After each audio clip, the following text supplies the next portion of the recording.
ASF and AMPS testimony in Parliament on WHO health regulation amendments.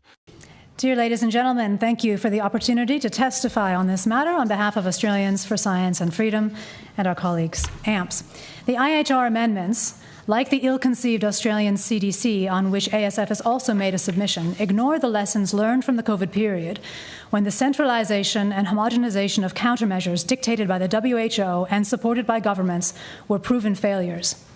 I invite you to ask yourself whether the IHR amendments have been proven to deliver cost-effective improvements to the health of the Australian people. Improved health of Australians is the only defensible goal of Australian health policy decision-making. If other goals are guiding Parliament's decisions in this space, this is tantamount to a betrayal of the Australian people. I have never seen a cost-benefit analysis demonstrating that any expansion of the WHO's powers would improve Australians' health, or that it would do so more effectively than other potential health investments. Have you? By concentrating more power and funding for public health in the hands of unelected bureaucrats in Geneva, these amendments undermine Australian sovereignty and weaken the capacity of local initiatives to deliver the best possible health outcomes for Australians in the event of a health emergency. Health is primarily generated locally through things like basic sanitation, clean water, good nutrition, healthy social relationships, adequate sleep, support of individual immunity, and consultation as required with local health professionals, rather than at the international or even national level. It follows logically that health maximization is most effectively achieved by customized local intervention, rather than by international or national mass edicts. Moreover, Australia already has a satisfactory health infrastructure in place to identify and monitor genuine health emergencies. Why then do we need these new rules? Further, the emphasis in the amendments on financing measures for under-resourced countries will result in pressure on Australian taxpayers to fund WHO activities that are not put to a benefit-cost test. There is no recognition of the opportunity cost of such financial decisions. Australia could counterfactually employ these millions in alternative activities targeting health, or make investments in other pressing areas that promote human well-being. These amendments exacerbate the potential for waste, corruption, and abuse of Australian taxpayer funds during emergencies, making mismanagement and misdirection not only more likely, but easier to conceal. An important lesson from the COVID era is that centralized direction of health interventions during a dynamic health crisis, even at the national or subnational levels, let alone the international level, delivers disastrous outcomes. During COVID, we saw this approach give rise to lockdowns, social distancing, school closures, gym closures, closures of houses of worship, deprioritization of diseases far more threatening to human health than COVID, border closures, and supply chain mayhem that drove up prices and encouraged hoarding. The human costs of these disastrous outcomes have been enormous. Not only were Australians' human rights grossly abused during this period, including via institutionalized and systematic censorship of dissenting speech, but basic effective treatments and preventive measures that were not as profitable, such as vitamin D supplements and ivermectin, were deprioritized or even vilified as anti-health. The inevitable conclusion is that what is needed to optimize Australia's health is not further centralization, but rather devolution of power, including during emergencies. Grassroots responses to health emergencies, not top-down mandates, should be the default, supported by holistic, transparent analysis conducted by competent people with no skin in the game, charged with evaluating whether the way Australia is spending its health dollars is delivering real health for Australians in a cost-effective manner. A special note is in order about fear. The amendments create a new pandemic emergency category, more severe than PHEIC. The creation of this category concentrates more power in the WHO and its Director General, using which member states like Australia can be bullied into actions that may be inimical to their own population's health. Elevating the status of any health event to a new and even more panic-inducing level is the very opposite of what should be done by anyone who truly cares about the health and well-being of Australians or other humans. No organization, including the WHO or the Global One Health Initiative that it and the soon-to-be-formalized Australian CDC are part of, can possibly be an all-knowing arbiter of truth and health science, and the idea that supporting such initiatives actually safeguards health is a fantasy. To the contrary, we saw during COVID how the WHO and governments across the West abused their heightened control over health information to bully and traumatize their citizens and restrict communication about effective solutions. Abuse is what concentrated power leads to, and this is why trust in these institutions has declined significantly. Many countries have rejected the recent IHR amendments, including Austria, Brazil, Germany, the Netherlands, Italy, Israel, the Philippines, the Czech Republic, the United States, Canada, and Argentina. We strongly advise that Australia follow in the footsteps of these countries and reject the IHR amendments and maybe exit the WHO to boot. Thank you very much. And does our other organisation wish to make an opening statement? Yes. Thank you, Chair. Oh, sorry. Thank you, Chair and committee members. I speak today on behalf of the Australian Medical Professionals Society, an organisation committed to ethics, accountability and evidence-based health governance. Let me be clear, we support global cooperation in managing health threats, but the 2024 amendments to the international health regulations represent a profound shift from cooperation to centralised control. And that shift carries serious risks to Australia's health independence, democracy and public health integrity. 1. No democratic accountability. These amendments allow the WHO to unilaterally declare a public health emergency, even based on potential threats, regardless of our national position. That means decisions affecting lockdowns, borders, mandates or movement could be made by an unelected official in Geneva and implemented by Australian officials without the consent of any Australian Parliament. There is little or no parliamentary oversight, no independent review and no appeal mechanism for these emergency declarations. This is not health cooperation, it is a transfer of power outside our democratic system into the hands of on- and offshore bureaucrats. 2. Conflicts of interest at the WHO. Over 80% of the WHO's budget now comes from voluntary contributions, much of it from private foundations, corporations and donors with a direct financial interest in vaccines, diagnostics and other emergency products. This funding model creates a clear conflict of interest. It incentivises emergency declarations and product-based solutions instead of context-specific, balanced public health. We risk allowing commercial influence to shape global health decisions that affect Australians. 3. One-size-fits-all health governance. These amendments promote standardised global responses, ignoring local health conditions, demographics, geographic realities and cultural and social factors. COVID-19 showed us the cost of top-down global policy, with enormous harm to mental health, education and small businesses. Public health must remain local and responsive. This framework risks locking us into rigid, centralised mandates that don't reflect our needs. 4. Flawed and undemocratic process. The process by which these amendments were adopted is deeply flawed. Fewer than 25% of the member states were present at the final vote. Some delegates reported being coerced or sidelined, and last-minute text changes violated the IHR's own 4-month notice rule. This process lacked transparency, inclusion and legitimacy, yet it seeks to bind Australia to obligations that override our Parliament. 5. Overreach. The WHO may have breached its own constitution. In addition to the procedural concerns, these amendments may also breach the WHO's own constitution. The WHO is not empowered to introduce binding financial obligations through the IHR framework, yet these amendments include the creation of a coordinating financial mechanism, effectively a funding framework that could pressure member states to contribute or align with financially backed programs. This represents a significant legal overreach. When the body proposing global rules does so by violating its own founding charter, we must ask, if they're willing to break their own rules to expand power, what else might they be willing to override? This is not just a technical breach, it signals a breakdown in the very principles of rule-based international cooperation. The deeper issue, private power over public health. This is not just about these amendments, it's about a larger pattern. The WHO is shifting from a neutral body to one increasingly shaped by private actors and donors. When the same entities that influence global decisions also profit from emergency products, we have a system that blurs public interest with commercial opportunity. That's not a technical issue, it's an ethical failure. And it undermines public trust, sovereignty and democratic control. So in conclusion, these amendments concentrate power without accountability, entrench financial conflicts of interest, impose inflexible globalised responses and were adopted through a flawed and undemocratic process.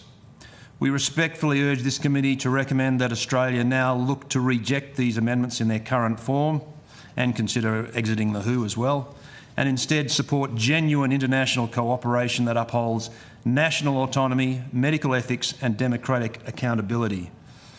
Public health is best protected when decisions are made locally, transparently and free from undue commercial influence. That is the foundation upon which medical ethics and democracy both depend. Thank you for your time and consideration. Thank you. I just have a couple of questions before I go to committee members. If I can just start with you, Dr. Syme. We just heard from the department that how the World Health Organization functions, it makes a decision, it is out there, makes a declaration, but ultimately it is up to member states to implement it, a bit like how our federation works. Federal government may get together, may recommendation, say in terms of workplace health and safety law, but ultimately the states have to enact it before it becomes a law in that state. My understanding is that's very similar to the WHO. It may make a global decision and say there's a pandemic, this is our recommendation about what states do, but ultimately it is up to the Australian government or our state governments to implement that. Would you agree with that statement? I would agree that technically it's correct, but practically that is going to be very difficult to negotiate. So once we've signed up to these IHRs, I think it's Article 13. I'd have to basically indicates that we are going to follow what the WHO says. So once you're, this is international law. So once you've sort of agreed to this treaty and said that you're going to follow what the WHO says in Article 13, you are then obliged to follow that. Yes, technically the government could say, yeah, we're not going to do that, but I cannot see that happening. That essentially you are linked in once these IHR amendments are agreed to. So you disagree with the department's interpretation of how Article 13... I agree. I disagree with the department's interpretation. I think that, as I said, technically they may be correct, but in practical reality, they're not going to come out and say, no, we're not going to follow the WHO, because essentially they're breaking the treaty. So, as we had in the recent pandemic, state governments were largely responsible for implementing lockdowns, mandatory masks, and so on and so forth. States, under the Health Act, kind of functioned quite separately to the federal government. As much as they pulled people together, the Queensland government acted very differently to the Victorian government in relation to lockdowns, as it was their right to do so under the Act. How do you see states in a future pandemic under these new rules? How do you see them being able to act? Well, given on their past performance, I think that they are going to act. Power went to their head, so they're likely to follow. So they'll actually do what they want to do? Listen, I'm not a constitutional lawyer, but I think it's going to create significant problems. May I add a response? Sure. So the first question I would ask is, you're asking basically, can Australia continue to make sovereign decisions in the presence of the IHR? I would ask you, can Australia make sovereign decisions without the IHR? And the answer is yes.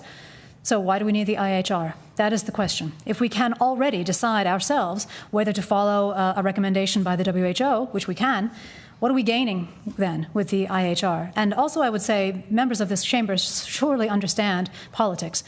Politics is a situation where your attention is scarce, and when you are drawn to a particular thing because of elevating a body into a higher position, which is what the IHR amendments do, you, of course, have to pay attention to that, and then there are trade-offs. There's pressure, there's horse trading. This is how politics works.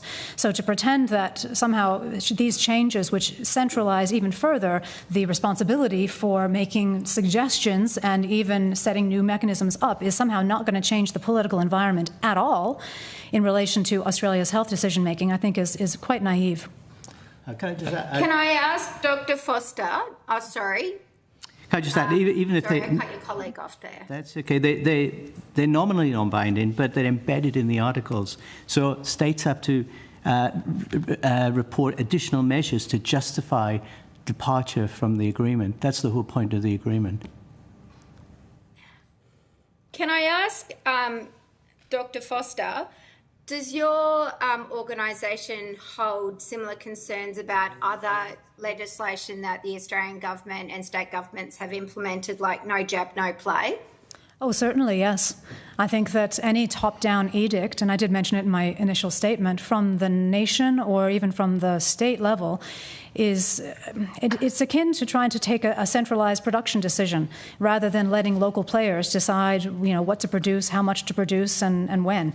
It's ignorant of the reality that local signals will be different depending on where you are. Different patients need different things, and also experimentation happens at the local level more than it does at a centralized level, and that's exactly what we saw during COVID.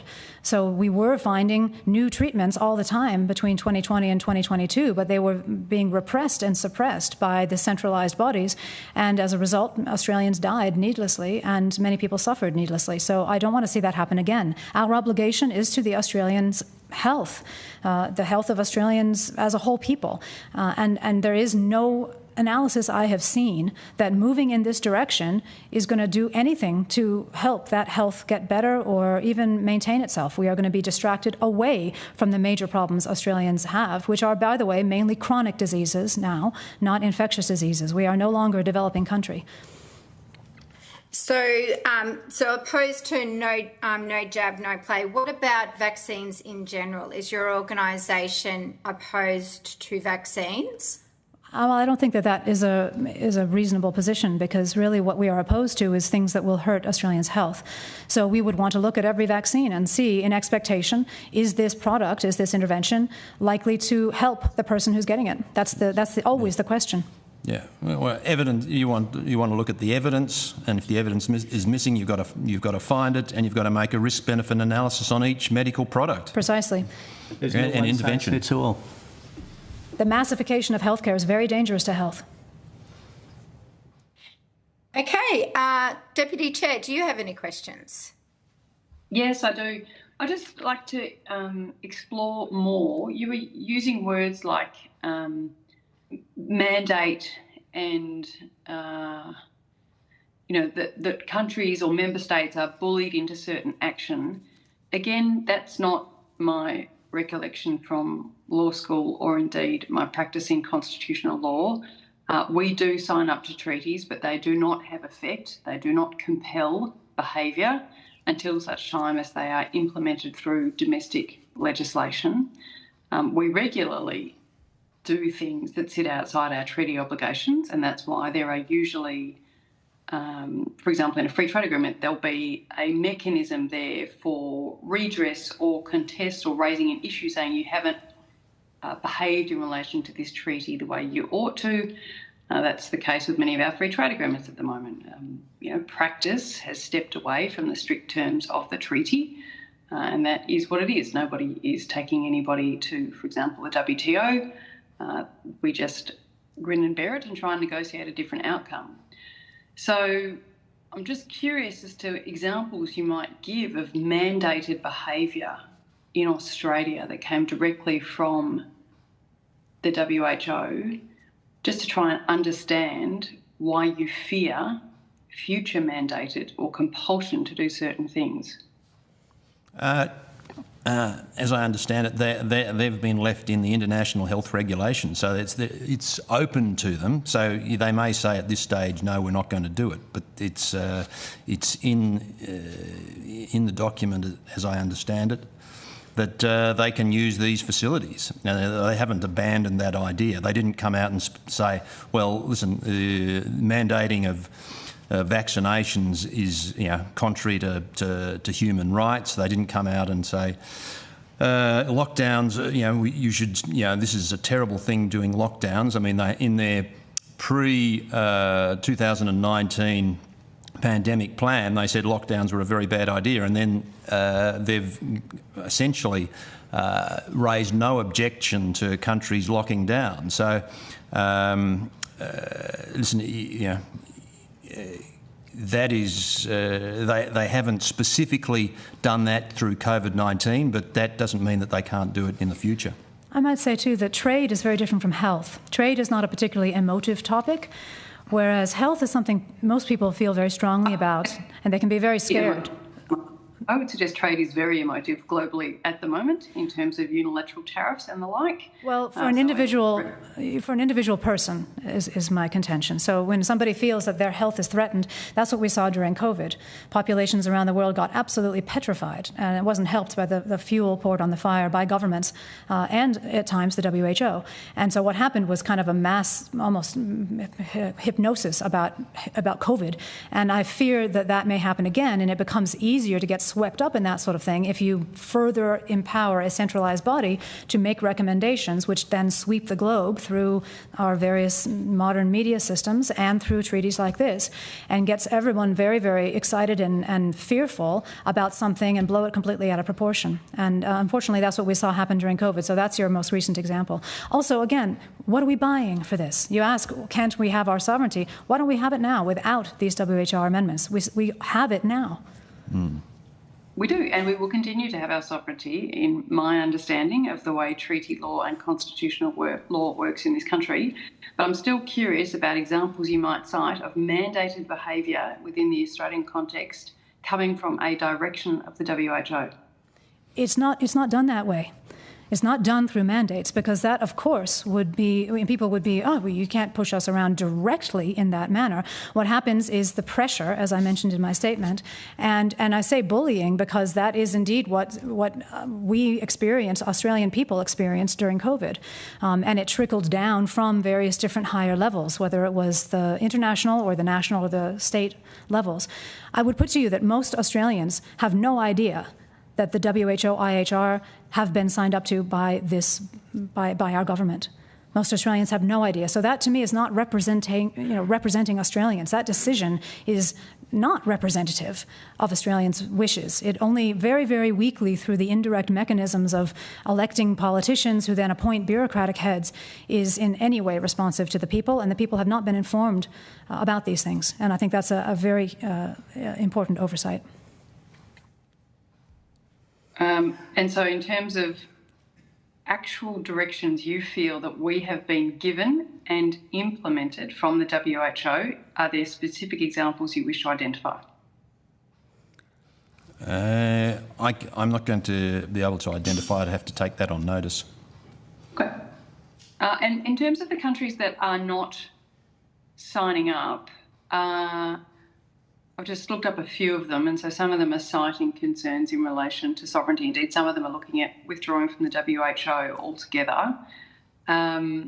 Would you describe that? Are they the main reasons why? Are there alternative reasons why? Are there particular structures within the IHR that they don't like? I think probably like we are concerned about the additional financial obligations. They're probably concerned there, right? Responsibility to their taxpayers, and a sense that, particularly for the developing countries, case they are maybe more concerned with infectious disease, but the developed countries like us and Canada and the United States, we have a massive chronic disease burden, and so if we think about every health dollar being spent on the best practices or interventions or focus for our own population's health. It's generally not so much on infectious diseases anymore.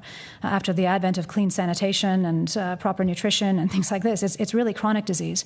So if I were going to give some advice about where we should actually spend our health dollars, it's not on these sorts of IHR amendment recommendations, but rather on the chronic disease epidemics that we are now facing in many dimensions of Australia's health. You did hear the previous testimony from the department that they didn't believe it had additional costs for Australia in terms of signing specific amendment. Well, these things don't fall from the sky. Of course there's going to be costs involved. I've actually done a Monte Carlo analysis of the costs over the next 2 years. The administrative costs for implementing this over the first 3 years, including compliance, data integration and simulation activities, is between 1 to 1.3 billion. Also, reading through the recommendations, the ongoing budgetary costs from the recommendations from the World Health Organization are going to demand about 5 to 6 billion every year. And that's going to come from existing health budgets. That means money that's devoted, as Gigi said, for chronic illness like heart disease, cancer and so forth. Those diseases are going to be reduced in terms of priority, while these compliances are going to be enacted. That's going to lead to delays in treatment, reduced surgical costs, and delays in seeing general practitioners. I've done the analysis. These things just don't materialise from thin air. Although the testimony we received from the department a moment ago was mostly that it was going to elevate other countries' inclination to warn everyone else, right? When I said, what's the basic difference between, if COVID were to reappear now, what would happen differently under these amendments? And they said, well, there'd be a better system of alerting everyone that there was an infectious disease somewhere. I don't think that was a problem. I think we all knew that COVID was about pretty fast. That's what I'm saying. Yeah, I think it's a good question, but if we want to help those developing countries, we can do that without signing up to the IHR amendments. The Australian Parliament can pass a measure that says we wish to help, African poor nations to develop their health infrastructure better. We absolutely have the potential to do that. We can choose. All right, no further questions. Thank you, Madam Chair. Okay, we're now going to jump to the member for Maribyrnong. Thanks, Chair. I just had a couple of questions that are focusing on, I think one of the overarching goals of what is being proposed here is around collaboration and coordination and the benefits, arguably the benefits to that. But I've noticed in your testimony and contribution thus far, there's an argument around decentralisation, that community-driven pandemic responses work better than coordinated international action. Although I would know that during COVID, we did see that countries that did coordinate early and sharing data and vaccines did save more lives, and while fragmented responses led to a bit more chaos, I would say. What evidence do you have that a decentralisation process or produce better health outcomes than a coordinated science-based approach? Well, first of all, I wouldn't say that a decentralized approach is not science-based. Again, I go back to my initial opening statement about how health is produced. Health is best produced locally. If you think about what you do to promote your own health, it's generally you eat well, you sleep well, you try to support your immunity, you exercise, that sort of stuff. And so really it's at the local level that those health inputs need to be delivered or not, or aren't delivered, and then we have sickness. Now, in the case of something like COVID, in the case of communication about something like COVID, let's say, that were to come around, not having these IHR amendments does not mean we can't communicate. We absolutely can. There's nothing preventing us from doing that. And like Duncan, I will say ASF is very much in favour of communicating about what's happening in the world in terms of all sorts of diseases. And in fact, communicating more than we have. I would have loved, our whole organisation would have loved to have seen much more sharing of information about early treatments and preventive measures for COVID during the COVID debacle than we did. And the reason we didn't was because, in our view, there was centralised control of information and and direction, which was used to censor dissenting speech, dissenting people, including doctors who were at the coalface experimenting with other ways to treat this COVID thing. And you're right that sometimes it may feel a little more chaotic because it's experimenting. People are trying to figure out what works in a new situation. So there's this temptation to want to control because you think that that's going to make the health situation better. It's just not true. And the same kind of temptation happens in economics often. People think, oh, we need to control what's going on in the country so that we have a handle on it. That's actually not the way you get the most health or wealth. You get the most health and wealth by empowering people at the coalface, including frontline doctors, to use their expertise, the training they've gone through for years to get, and their knowledge of their patients, and try things within the bounds of human ethics, obviously, and see what works. And that's how we discovered ivermectin, which was then suppressed. Yeah. Can I just say as well that I think a person in Winton or Gundawindi would much prefer to take their advice from their GP, who they've known perhaps all their life, than a bureaucrat in Europe. And that question about centralisation versus democratic local effects, I mean, that's a central question to politics around the world. We've seen what centralisation does. That's what communist countries like Russia and China work on. They work on centralisation. We've got a democratic history in this country where we rely on the resources, the ingenuity, and the common sense of our people.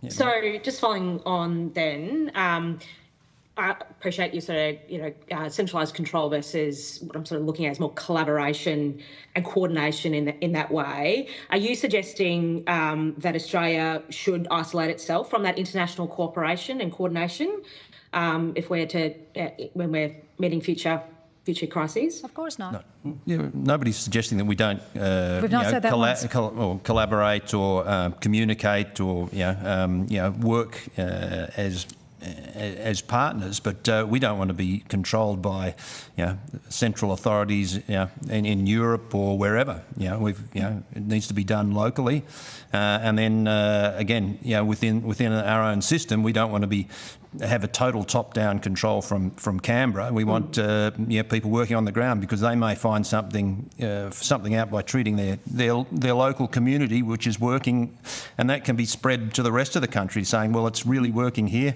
Why don't you try this? And that's how medicine's always worked until recently. Indeed, that's how thalidomide was discovered to be so horrible. I saw just outside this chamber the statement about sorry in relation to thalidomide. That was something where it was a local doctor who discovered that there were problems that he was seeing in the pregnant women's babies who were treated with thalidomide. So we need to empower those doctors. That's how we catch mistakes. Yeah. Part of the big problem during COVID was that those doctors that provided an alternative view were shut down, and we had a unaccountable regulatory agency that in fact went after doctors that actually suggested alternative management or even raised questions, and that is a big problem with any form of management, that you suppress that sort of information, and debate is censored. Sorry, but just to be clear on the issue, obviously the issue is in front of us in terms of what is being proposed. So you keep talking about there being a sense of mandate or some sort of we have to follow. Just to reiterate, the advice that this committee has received that this is non-binding. This isn't. We can still make our own sovereign decisions.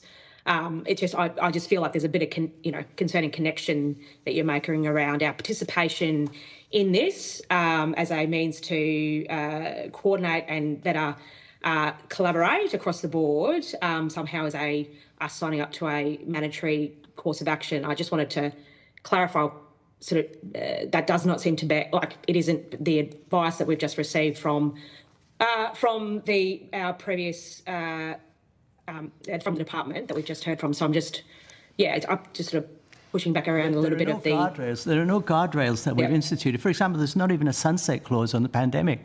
The decision of what a pandemic constitutes comes from the WHO. If they change the definition of the WHO of a pandemic overnight, we accept that. There's nothing in this that gives protection to the democratic people of Australia, and that's the issue. And there needs to be guardrails. That needs to be addressed. Let me put this differently. So, Article 13, which has been referred to a bit, it obliges member states to collaborate and cooperate in the implementation of countermeasures designated by the WHO. So what's obligated is the collaboration and the cooperation. Now, we can do that on our own bat. We don't need to be obligated. That's our point. There's no, why are we tying our hands further in a direction where we probably want to go most of the time? But I can imagine situations where it's not in Australia's best interest to share certain health information on our citizens with some other country. I can imagine that, and we should retain the sovereign power to not share that. And when we are obligated to cooperate, then you get into reeds and gray zones about, well, what is cooperation really? And if you don't do it, maybe you're not cooperating. And as I say, there's political pressure then, which doesn't exist if we don't sign up to these amendments. Yet we can still cooperate without these amendments. Thanks, Chair. That's enough for me.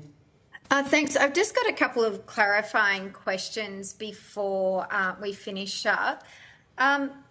Dr. Foster, you're an economist with UNSW. So how do you draw your expertise on medicine? Is it through your own research? Is it through collaborations through others? Like it's, doctor through PhD as opposed to medical science. So where do you draw your expertise on health from? Yeah, excellent question, and thank you for asking me. So for the last, many years, I've been very interested in COVID, and in fact, I wrote a book on the cost-benefit analysis of Australia's lockdowns and border closures. The government itself never did such an analysis, but it's a standard element of the toolbox of economists. Cost-benefit analysis is the way that we evaluate policy, generally speaking. But the lockdowns here in Australia were never subjected to that evaluation process. And so I wrote a book with Sanjeev Sablock in 2022 called Do Lockdowns and Border Closures Serve the Greater Good? And of course, in my opening statement, I speak about cost-benefit analysis because that is the way I look at any decision like this, any policy decision. It is, are the costs of entering into this new policy direction greater or lesser than the benefits that will be delivered to the Australian people? And in this case, health policy, we're particularly interested in delivering benefits to Australia's health. I've heard nowhere in the previous witness statements or anywhere in the actual amendments themselves a priority or even attention paid to aggregate health outcomes of Australia. That's the only thing that Australian policy in the health space should be looking to maximize.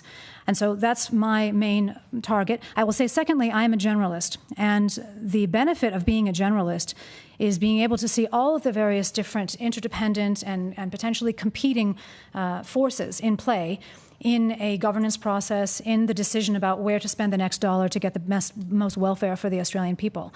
And so I would contend that actually in relation to this kind of decision, where there are many other things we could spend our money and attention and time on, somebody like an economist is far more qualified than someone who is a hyper-specialist in a particular area to say whether or not this might be a good idea. Okay, my final question, I guess, just to all of you, our democracy and how our democracy function has come up a little bit, and just sort of a bit of a refresher, I guess, or making sure we're all on the same page when it comes to how our parliament works and how our constitution works. We're an executive government, very much of the Westminster system. The Australian people elect representatives, compulsory voting, and they empower the elected representatives to make decisions, to make laws in relation to health. We don't have a system like the US where you can put articles up at an election through a petition to have a vote on. We don't have a participation more-based model like they have in Ireland around abortion, for example, where they have a lot more referendums. In other countries, we have quite a rigid constitution that has effectively given a lot of the decision-making powers to executive government. Executive government enters into a treaty through negotiations, and then it's referred to this committee for consideration. Given that that's our democracy and how it functions, how else do you think that the government, why do you then say that we have not informed Australian people? Like, how do you believe the government could have done it that is outside of our democracy and our democratic structures. I think the very fact that Australia has the structure you've just so articulately described places an excess burden of responsibility onto the shoulders of people in this committee and, in fact, anywhere in Parliament to keep the Australian people informed of what they are deciding, because they are the stewards of the people's welfare and the people's best interests, even more so than in societies where the people are directly asked more frequently about their decisions on various different matters through referenda or whatnot, as you mentioned. So I think that there should have been more direct communication, and it could have been through networks of professional medics, healthcare professionals. It could have been through local councils that these IHR amendments were coming down the track to ensure that the people who were negotiating allegedly on the behalf of the Australian people were in fact representing the welfare and best interests and preferences of that people. And any comments, Dr. Symes? Well, I would echo those comments by Gigi. I mean, this is has major